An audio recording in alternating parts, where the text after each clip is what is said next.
आपका आईयूआई चल रहा है, आईवीएफ चल रहा है, guys best of luck. Mata Rani भगवान करे आप सबकी भूख है वो भर दे, आपको संतान की प्राप्ति हो जाए। Hi guys, welcome back to our channel life ideas. तो फ्रेंड्स, मेरा नाम है वंदना और मैं लखनऊ में रहती हूँ। तो गाइस, आज मैं ये वीडियो बना रही हूँ अपना पर्सनल एक्सपीरियंस शेयर करने के लिए। आईयूआई का जो मेरा पर्सनल एक्सपीरियंस कैसा रहा है उसके बारे में डिटेल से सब कुछ मैं इस वीडियो में बताऊँगी, क्योंकि जो इनफर्टिलिटी की प्रॉब्लम है वो मेरी तरह मुझे लगता है बहुत सारी लड़कियां, बहुत सारे विमेंस ऐसी हैं जिनको इनफर्टिलिटी की प्रॉब्लम है और वो प्रेग्नेंट नहीं हो पा रही हैं। तो मुझे लगता है ये वीडियो कहीं ना कहीं जाके बहुत ज़्यादा हेल्पफुल भी हो सकता है। तो गाइज, यहाँ पे मैं अपना पर्सनल एक्सपीरियंस शेयर कर रही हूँ आप लोगों के साथ कि मैंने अपनी जो आईयूआई की जर्नी है वो कैसे स्टार्ट किया और आईयूआई का प्रोसेस क्या था, कितना खर्चा लगा और डॉक्टर ने मुझे क्या क्या प्रिकॉशन लेने के लिए बोले हैं। तो सब कुछ बताऊंगी मैं इस वीडियो में। उससे पहले चैनल को जरूर सब्सक्राइब कर देना अगर अभी तक सब्सक्राइब नहीं किया है तो चलिए स्टार्ट करते हैं आज का वीडियो। अब मेरी शादी को हो गए हैं 10 साल। 10 साल मेरे मतलब इस नवंबर में पूरे 10 साल हो जाएंगे। और मैंने स्टार्टिंग में तो हम प्लान नहीं कर रहे थे बेबी का। हम लोग सोच रहे थे कि सारी चीज़ें पहले सेटल हो जाए, घर हो जाए, काम बिजनेस अच्छा से चल जाए। ये सारी चीज़ें बैक ऑफ माइंड में चल रही थी कि सारी चीज़ें जब सेट हो जाए उसके बाद हम प्लान करेंगे। जैसा हम सोचते हैं गाइस वैसा नहीं होता है। तो हम सोचते सोचते ही हमारा बहुत सारा टाइम जो है ना वो वेस्ट हो गया। और जब आप कोई नया काम करते हो तो उतार चढ़ाव आते हैं, तो इंसान मेंटली हम प्रिपेयर नहीं हो पाए। तो फिलहाल अभी सब ठीक है। अभी घर तो नहीं हुआ है बट काम वाम ठीक चल रहा है। और मेरी एज भी बहुत ज़्यादा हो गई है और कम एज में ये लोगों को इनफर्टिलिटी की प्रॉब्लम होने लगी है। तो मेरी एज तो बहुत ज़्यादा है, मैं 35 प्लस हूँ। तो इस महीने मैंने सोचा कि मैं डॉक्टर से मिल लेती हूँ और देखते हैं कि डॉक्टर क्या बोलती है। मैंने डॉक्टर से एक बार पहले भी कंसल्ट किया था, लेकिन इस चीज़ को मैंने इतना सीरियसली नहीं लिया। तो मैं इस बार मैं गई तो डॉक्टर ने मुझे बोला आगे की तरफ आप देखो, अगर नेचुरली कंसीव नहीं हो पा रहा है तो फिर, क्योंकि आपकी एज बहुत ज़्यादा हो गई है तो अभी आपको टाइम वेस्ट नहीं करना है। और सबसे पहले तो डॉक्टर ने मुझे टेस्ट है नॉर्मल जो आईयूआई से पहले जो टेस्ट होते हैं या फिर कंसीव क्यों नहीं होता है उसके जो टेस्ट होते हैं, ब्लड टेस्ट हो गया, थायराइड का टेस्ट होता है, एमएच लेवल का टेस्ट होता है कि आपके अंदर एग बन रहे हैं कि नहीं बन रहे हैं। सारे टेस्ट है ना ये हुए थे, तो वो सारे टेस्ट हो गए। तो चलो सारे टेस्ट मेरे नॉर्मल आए थे। तो मेरा थायराइड थोड़ा सा बढ़ा हुआ है, तो इतना बड़ा कंसर्न नहीं था उस टाइम पे। अभी तो मुझे पता भी नहीं मेरा थायराइड कितना है। तो फिर मुझे डॉक्टर ने आईयूआई के लिए सजेस्ट किया कि आप चलो हम पहले आईयूआई करके देखते हैं। फिर मुझे डॉक्टर ने कुछ मेडिसिन प्रिस्क्राइब करी। उसमें से तो मेरा एक फॉलिक एसिड थी और 2 टैबलेट उन्होंने मुझे और दी थी जो कि मुझे सुबह और शाम के टाइम पे खानी थी। वो नॉर्मल टैबलेट और मतलब फर्टिलिटी की ही टैबलेट थी, तो उन्होंने मुझे दिया। और उसके बाद उन्होंने मुझे ये बताया कि आपका जब पीरियड्स स्टार्ट हो जाएगा तो पीरियड्स के सेकंड डे पे आप हॉस्पिटल आना। तो गाइज मेरा पीरियड्स आ गया, तो वो 13 तारीख को आया था। और फिर मुझे पीरियड्स की सेकंड डे पे यानी कि मैं 14 सितंबर को फिर मैं डॉक्टर के पास गई और उन्होंने मेरा वजाइनल सोनोग्राफी किया, अल्ट्रासाउंड किया। और उसमें उन्होंने मेरा यूट्रस में देखा कि मेरे एग बन रहे हैं कि नहीं बन रहे हैं, क्या है। तो मेरे ना लेफ्ट और राइट दोनों में ही एग थे। डॉक्टर ने बोला कि आपका एग बन रहा है। तो फिर मुझे डॉक्टर ने लेट्राजोल दिया टैबलेट, 5 दिन की टैबलेट है, वो खानी रहती है वो एग को बनाने के लिए, ताकि उसका साइज अच्छे से ग्रो हो, एग अच्छे से बने। तो मुझे उन्होंने लेट्राजोल दिया जो कि मुझे 5 दिन तक खानी थी। फिर 5 दिन बाद मुझे हॉस्पिटल जाना था। फिर मैं 5 दिन बाद हॉस्पिटल गई और देखिए मैंने जो मेरी रिपोर्ट है वो मैंने अपने पास रखी है ताकि मैं आपको डिटेल में अपना सब कुछ बता सकूं। डे 8 पे पीरियड्स के 8वें दिन फिर मैं गई तो फिर से मेरा अल्ट्रासाउंड हुआ और उसके बाद मेरा जो एग का साइज था वो 16.5 mm था राइट वाले ओवरी में, और लेफ्ट का जो साइज था वो मेरा था 10.4। तो डॉक्टर ने बोला कि लेफ्ट का जो एग आपका बन रहा है वो तो वैसे भी खराब हो जाएगा, उस एग से हमें कोई मतलब नहीं है। जो राइट वाला एग है यही इसी से आपका प्रेगनेंसी हो सकती है। तो मेरा 16.5 mm था। फिर उसके बाद मुझे डे 10 पे बुलाया गया। फिर मैं डे 10 पे गई। और हाँ गाइज, मेरा ना डे 8 पे जब डॉक्टर मेरा अल्ट्रासाउंड कर रही थी तो उनको मुझे ना मेरे राइट वाली ओवरी में उनको एक बहुत ही छोटा सा सिस्ट दिखा है, बहुत ही स्मॉल साइज सिस्ट का। तो डॉक्टर ने बोला चलिए बहुत छोटा है, इसमें कोई प्रॉब्लम नहीं होनी चाहिए। तो वो था। फिर मैं डे 10 पे गई तो मेरा जो एग का साइज था वो 21.1 था, और जो मेरा लेफ्ट का एग का साइज था वो मेरा था 12 पॉइंट था। तो लेफ्ट वाला बहुत ही धीरे धीरे ग्रो हो रहा था, राइट वाला ही ग्रो हो रहा था। मेरे 2 ही अंडे बने थे। और उसके बाद फिर मैं गई पीरियड्स के 12वें दिन पे। 12वें दिन पे फिर मेरा टेस्ट हुआ, तो उसमें मेरा जो एग का साइज आया वो मेरा 21.8 आया। ठीक है, 21.8 आया। और फिर मुझे मेरा जब डॉक्टर अल्ट्रासाउंड कर रही थी ना, फिर उनको फिर से एक चीज़ दिखी, मेरा एक फॉलिप दिखा, जो कि जब 8वें दिन गई थी तो साइज 4 mm था, और जब 10वें या 9वें दिन में जब मैं गई, 10वें दिन गई, तो उसका साइज 9 mm था। तो इतने जल्दी फॉलिप का साइज कैसे बढ़ गया मुझे खुद नहीं समझ में आ रहा। तो डॉक्टर ने उसको नोट करके फॉलिप करके डाल दिया, क्योंकि जब फॉलिप बन जाता है ना तो वहाँ पे जो अंडा वो चिपकता नहीं है, कंसीव करने में प्रॉब्लम होती है। तो अभी तो फर्स्ट IUI मेरा हो गया है, इस साइकिल के बाद देखते हैं क्या प्रॉब्लम आएगी क्या नहीं आएगी। किस तारीख का जो मेरा एग का साइज था वो 21.8 था। तो डॉक्टर ने बोला अब आपका जो एग है वो तैयार हो गया है, अब हम इसको रप्चर करने के लिए इंजेक्शन दे सकते हैं। तो डॉक्टर ने मुझे 21 तारीख की रात के 8 बजे ही, उनका टाइमिंग था, क्यों था मुझे पता नहीं, बट 8 बजे ही उन्होंने मुझे, शाम को 8 बजे बुलाया और 8 बजे उन्होंने मुझे इंजेक्शन लगाया।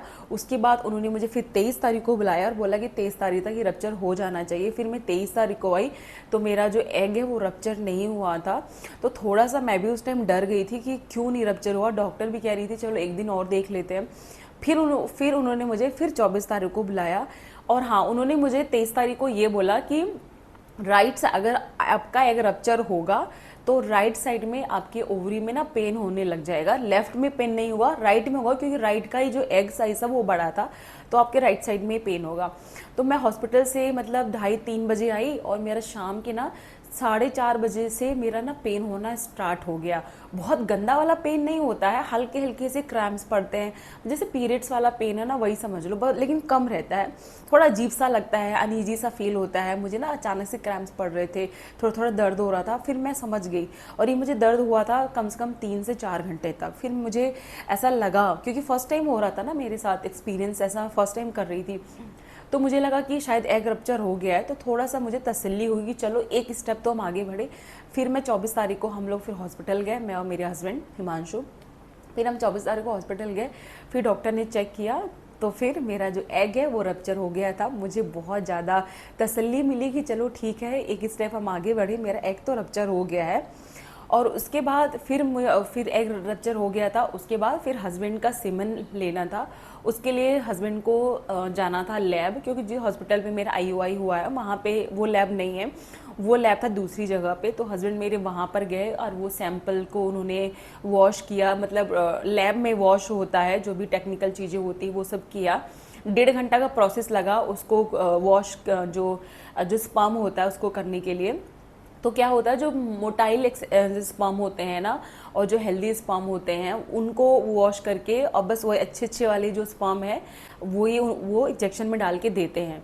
और जब सैंपल मिल जाता है, सैंपल मिलने के 1 घंटे के अंदर आपका IUI हो जाना चाहिए। अगर 1 घंटे से अंदर ही हो जाए तो बेस्ट है, 1 घंटे के ऊपर बिल्कुल नहीं होना चाहिए, नहीं तो वो स्पर्म है ना वो खराब हो जाते हैं, वो मोटाइल नहीं रहते हैं। तो अगर आप लोगों का भी IUI होना है तो इस बात का आप जरूर ध्यान रखना कि सैंपल, जैसे हस्बैंड का सैंपल मिलता है, सैंपल मिलने से लेके IUI के मतलब कोशिश करो कि आधे घंटे से 40 मिनट के अंदर ही हो जाए, 1 घंटे से ऊपर बिल्कुल नहीं होना चाहिए।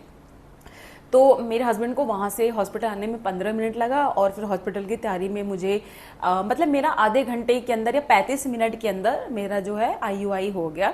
तो मुझे IUI हो गया, मुझे लगा ऐसे जहाँ पे मेरा अल्ट्रासाउंड होता है वहीं पे मेरा IUI भी हो जाएगा, और मुझे नहीं पता था। फिर मुझे बोला कि चलो OT में। मैं तो घबरा गई कि ऑपरेशन थिएटर में जाना है, ऐसा क्या करेंगे, ऐसे करवाए नहीं। हम वीडियोज़ मैंने देखे थे कि हाँ ऐसे से होता है, लेकिन जब खुद पे होता है तो थोड़ा सा इंसान घबरा ही जाता है। तो मुझे जो नर्स थी वो मुझे ले गई ऊपर वाले फ्लोर में, दूसरे नंबर पे फ्लोर पे वहाँ ले गई, और OT वाले जो लेबर रूम था वहाँ मुझे लेकर गए। और उसके बाद मुझे ऐसी जो बेंच थी ना, बेंच बड़ी सी लिटा दिया, और मैंने गाउन पहन लिया था हॉस्पिटल वाला, कपड़े अपने उतार दिए थे। और उसके बाद से ना मेरे ऐसे पैर, मतलब वो जो रहता है ना, जो प्रेग्नेंट होंगे उनको पता होगा, वो इस तरह से रहता है, उसके ऊपर ना ऐसे पैर इसके ऊपर पैर रखना रहता है और आपका पैर ऐसे रहता है, खुला रहता है, ताकि वजाइना आपका खुल जाए और अच्छे से डॉक्टर आगे का प्रोसीजर कर पाए। तो उन्होंने फिर मेरा क्या किया, मैं ऐसे लेट गई, ऐसे पैर मेरा वाइड ओपन था। उसके बाद उन्होंने मेरा ना वॉश किया, वजाइना वॉश किया, और मेरे आंख पे ना उन्होंने पट्टी रख दिया था ताकि मैं कुछ देखूं नहीं, इंसान घबरा जाता है, इस वजह से उन्होंने मुझे आंख पे ऐसे पट्टी रख दिया था। और 2 नर्स थी वहाँ पे, तो उन्होंने मेरा कुछ लिक्विड कुछ डाल के, जो भी बोलते हैं उसको, उन्होंने मेरा पूरा अच्छे से क्लीन किया।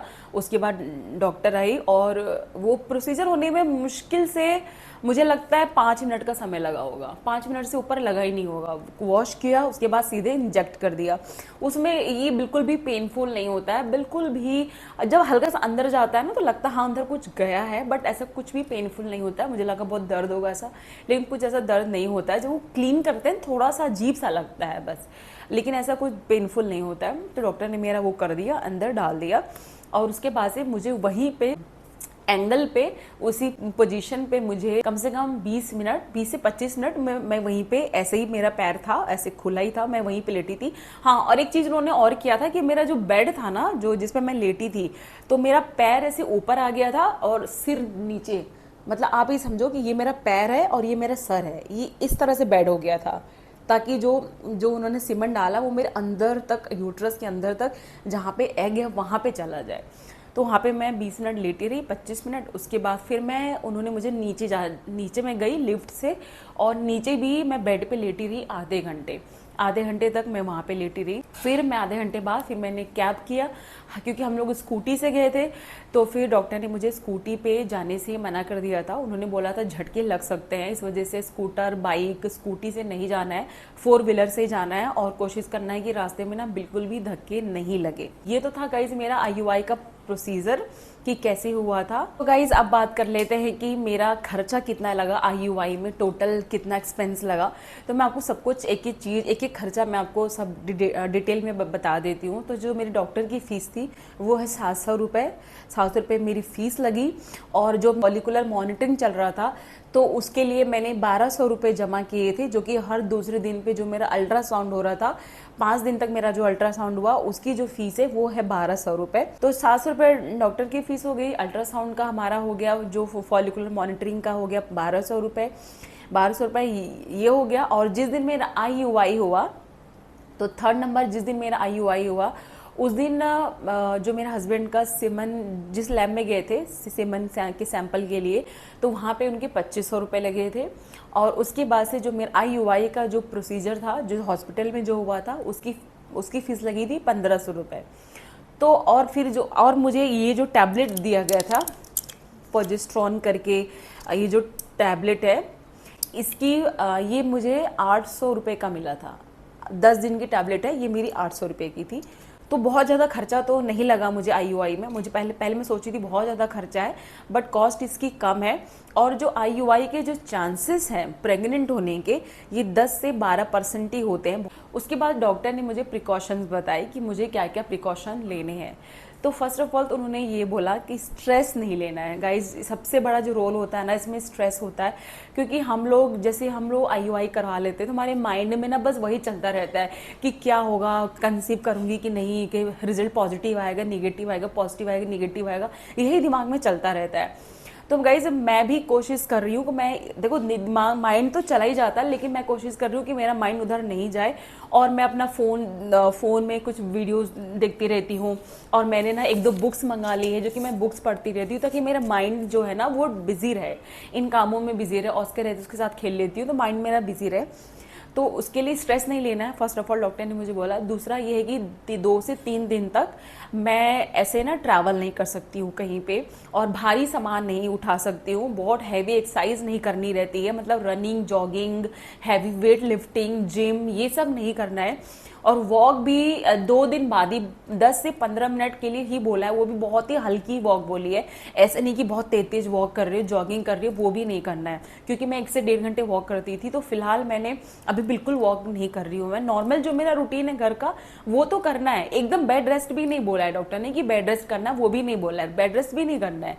बॉडी को थोड़ा जो आपका नॉर्मल रूटीन है वो सब करना है।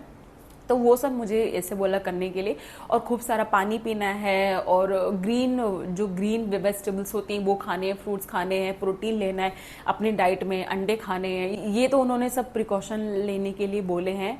और मुझे डॉक्टर ने मुझे फिर मेरा जो पीरियड्स का जो डेट है वो है 10 अक्टूबर को।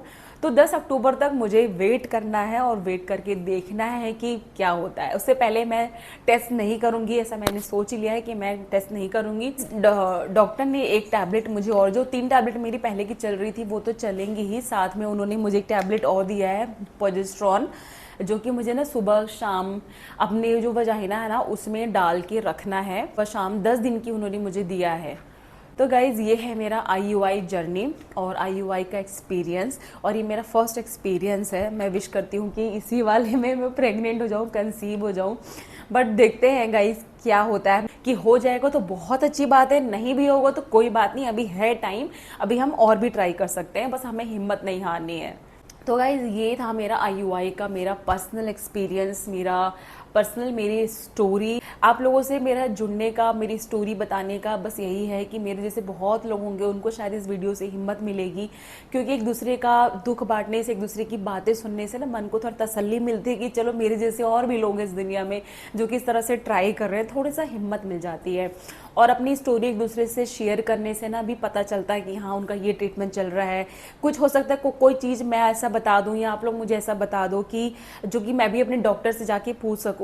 और कोई भी चीज़ मैं आप लोगों गाइस बस ये चीज़ मैं अलग से बोलना चाहती हूँ कि कोई भी दवाई कुछ भी अपने बिना डॉक्टर के कंसल्ट के आप मत लेना, बिल्कुल भी नहीं लेना चाहिए कि कोई बोले ये खा लो वो खा लो, कुछ नहीं करना चाहिए। तो गाइस अभी 10 तारीख, मुझे 10 अक्टूबर तक का इंतजार करना है कि 10 अक्टूबर के बाद क्या होता है। तो प्लीज़ मेरे लिए प्रे करना कि मैं कंसीव कर लूँ। भगवान अगर चाहता है तो चमत्कार भी हो जाता है और सब चीज़ पॉसिबल हो जाती है। गाइस ये थी मेरी स्टोरी। आई होप आपको इस वीडियो से काफ़ी हेल्प मिली होगी, और मेरी स्टोरी जान के आप लोगों को भी थोड़ा सा, अगर आप भी ट्राई कर रहे हैं IUI के लिए तो आपको भी थोड़ा सा हौसला मिला होगा। एंड बेस्ट ऑफ लक अगर आपका IUI चल रहा है, IVF चल रहा है guys, best of luck. Mata Rani भगवान करे आप सबकी जो कोख है वो भर दे, आपको संतान की प्राप्ति हो जाए। मैं यही माँ दुर्गा से यही बोलती हूँ, और मुझे भी संतान की प्राप्ति हो जाए। Bye bye.